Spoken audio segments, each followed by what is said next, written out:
서울의 중심 종로구 인왕산 중턱에는 기묘한 형상을 한 거대한 바위가 묵묵히 도성을 내려다보고 있습니다. 사람들은 오랜 세월 이 바위를 일컬어 치마바위라 불러왔는데 그 이름 속에는 500년이라는 긴 시간이 흘러도 결코 마르지 않는 한 여인의 비통한 눈물이 서려 있습니다.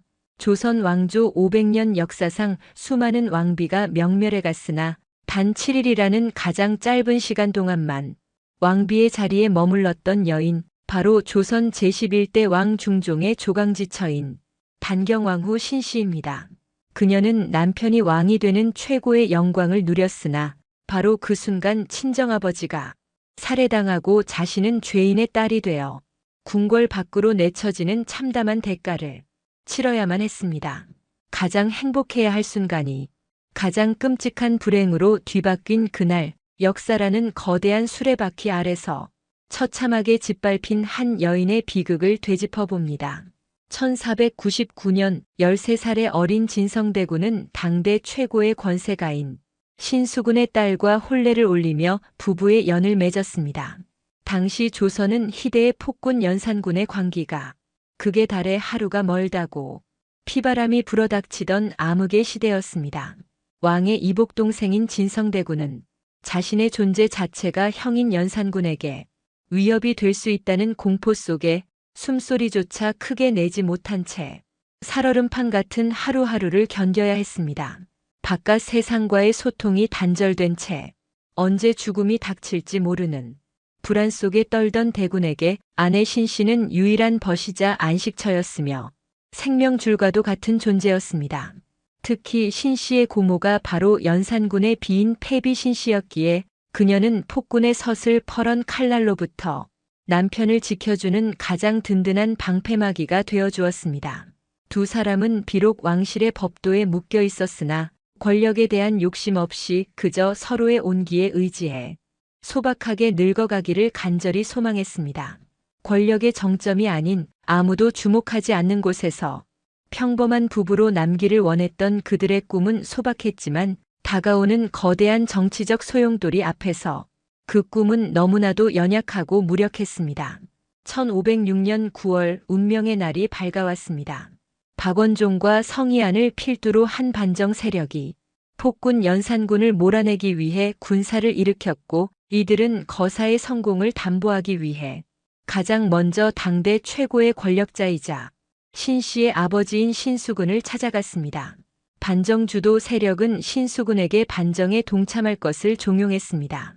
그러나 신수군은 임금은 비록 포악하지만 세자가 총명하니 훗날을 기약하겠다라며 매제인 연산군을 지키는 의리의 길을 택했고 이는 곧 자신의 죽음을 의미하는 것이었습니다. 결국 신수군은 반정군이 휘두른 무자비한 철퇴에 맞아 비참한 최후를 맞이했고 그의 붉은 피는 곧바로 딸 신씨의 비극으로 이어졌습니다. 하룻밤 사이에 남편 진성대군은 반정군에 의해 추대되어 일국의 왕 중종이 되었으나 아내는 아버지를 죽인 원수들에 의해 왕비로 추대되는 기이하고도 끔찍한 모순이 펼쳐진 것입니다. 남편의 골룡포에는 왕의 권위가 서려 있었으나 그 권위는 자신의 아버지를 죽인 칼끝에서 나온 것이었기에 신씨는 기쁨 대신 뼈를 깎는 고통을 삼켜야만 했습니다. 진성대군이 중종으로 즉위하면서 신씨 역시 왕비의 자리에 올랐으나 궁궐은 그녀에게 가시방석보다 더한 지옥 같은 공간이었습니다. 어제까지 남편을 지켜주던 든든한 친정 배경은 이제 역적의 가문이라는 족쇄가 되어 그녀의 숨통을 조여왔습니다. 반정 공신들은 자신들이 죽인 신수군의 딸이 국모의 자리에 있는 것을 결코 용납할 수 없었습니다. 그들은 왕비가 훗날 왕의 총애를 등에 업고 자신들에게 피해 복수를 감행할까 두려워 전전긍긍했고 이를 미연에 방지하고자 왕을 향해 잔혹한 압박을 시작했습니다. 죄인의 딸은 왕비가 될 수 없으며 종묘사직을 위해 끊어내셔야 합니다. 라는 명분 아래 공신들은 밤낮으로 중종을 찾아가 패비를 강요했습니다. 이제 갓 왕위에 올라 허수아비나 다름없었던 중종은 자신의 아버지를 죽인 공신들의 서슬 펄언 위세에 눌려 침묵할 수밖에 없었습니다. 사랑하는 아내를 지키고 싶었으나 왕권을 쥐고 흔드는 공신들의 칼날 앞에서 그는 철저하게 무기력한 존재였습니다. 궁궐의 모든 시선이 신씨를 향해 역적의 딸이라 손가락질하는 듯 했고 그녀는 사방이 적으로 둘러싸인 고립무원의 처지가 되어 다가올 파국을 예감하며 밤마다 눈물로 베개를 적셔야 했습니다. 즉위한 지 불과 7일째 되던 날 결국 피할 수 없는 잔인한 결정이 내려졌습니다. 신씨는 스스로 왕비의 자리에서 물러나겠다는 뜻을 밝혔지만 그것은 자신의 목숨을 부지하기 위함이 아니라 곤경에 처한 남편을 위한 마지막 배려였습니다.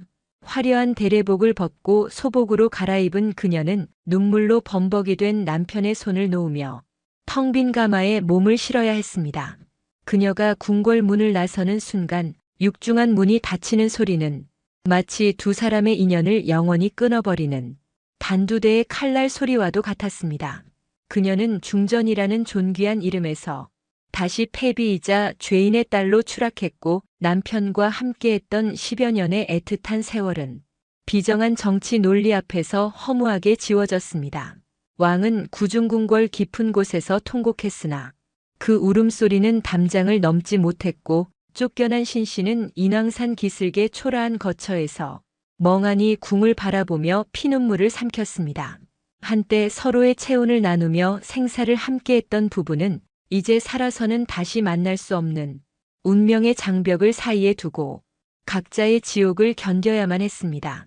이것은 단순한 이별이 아니라 권력이 인간의 가장 기본적인 천륜과 사랑마저 어떻게 짓밟을 수 있는지를 보여주는 참혹한 증명이었습니다.